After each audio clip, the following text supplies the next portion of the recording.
Assalamualaikum warahmatullahi wabarakatuh. Salam, Om Swastiastu, Namo Buddhaya, salam kebajikan dan salam sejahtera untuk kita semua. Halo teman-teman semuanya, perkenalkan nama saya Kak Morales.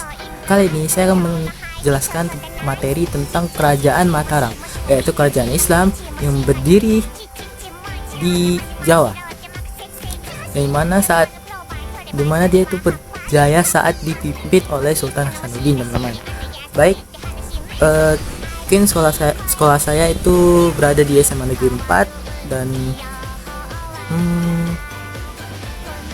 untuk pembahasan materinya dan poin-poinnya itu mungkin ada peninggalan, ikon tentang kerajaannya, dan mungkin sekedar sejarah tentang kerajaan Mataram tersebut.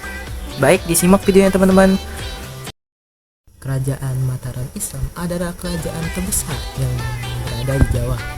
Nah, kerajaan tersebut didirikan oleh Penembahan Senopati pada tahun 1584 sampai 1601. Nah, wilayah itu bisa dibilang di kota gede, yaitu Yogyakarta.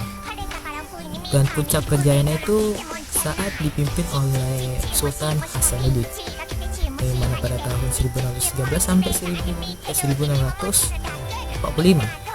Nah, itu Sultan Hasanuddin hampir menguasai seluruh Jawa. Itu kita disclaimer dulu. Nah, kerajaan Mataram ini terbagi dua, yaitu kerajaan Mataram Hindu Buddha yang berada di Jawa Tengah dan Jawa Timur. Nah, kerajaan Mataram Islam yang saat ini kita bahas adalah dia itu berada di Jawa Tengah, yaitu berpusat di kota gede, yaitu Yogyakarta. Peninggalan sejarah kerajaan Mataram. Nah, satu yaitu Candi Borobudur. Nah, Candi Borobudur adalah candi Buddha terbesar di Indonesia yang didirikan oleh dinasti Shailendra. Kedua adalah Candi Prambanan. Nah, Candi Prambanan adalah candi Hindu terbesar di Indonesia yang didedikasikan untuk Trimurti. Ada juga Candi Mendut, yaitu candi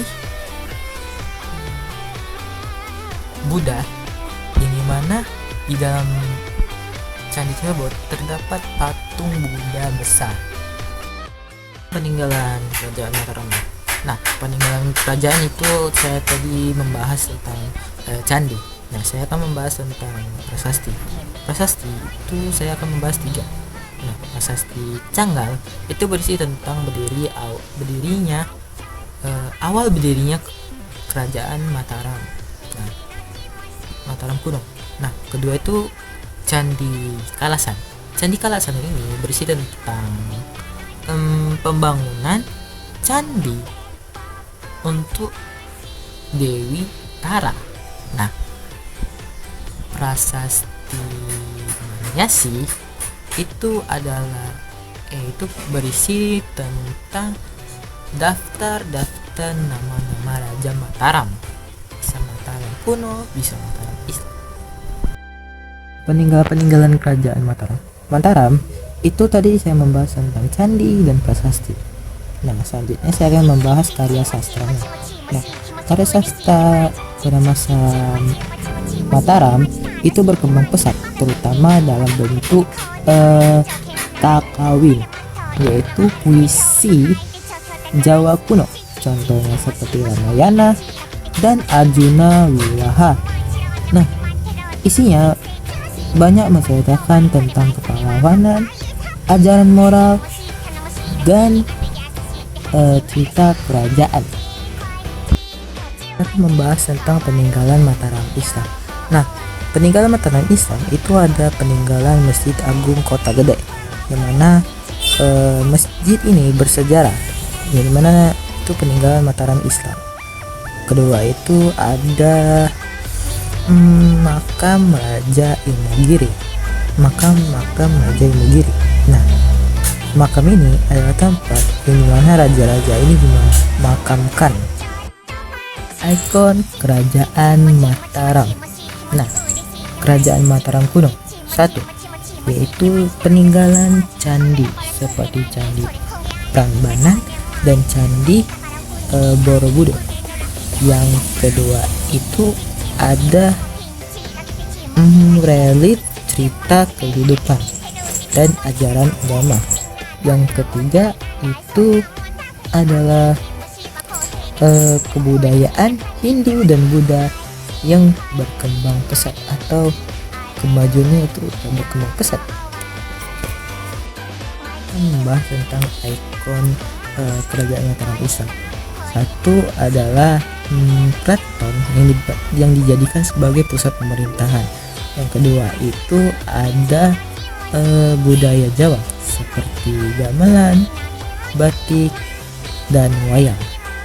Ketiga itu ada sistem ini menjadikan kerajaan Islam di Jawa ini berkembang pesat. Dari materi tersebut kita dapat menyimpulkan bahwa Kerajaan Mataram itu meninggalkan banyak sekali peninggalan bersejarah seperti prasasti, candi, karya, dan bangunan bersejarah.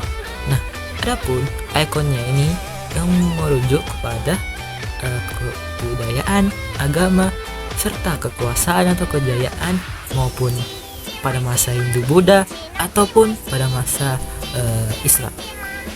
Nah, mungkin itu saja materi dari saya. Saya Kakak Morales, izin pamit. Maaf jika ada salah kata maupun ada hal yang mungkin kayak kurang atau apa. Itu saja dari saya, mungkin kurang lebih mohon maaf. Wassalamualaikum warahmatullahi wabarakatuh. Ciao.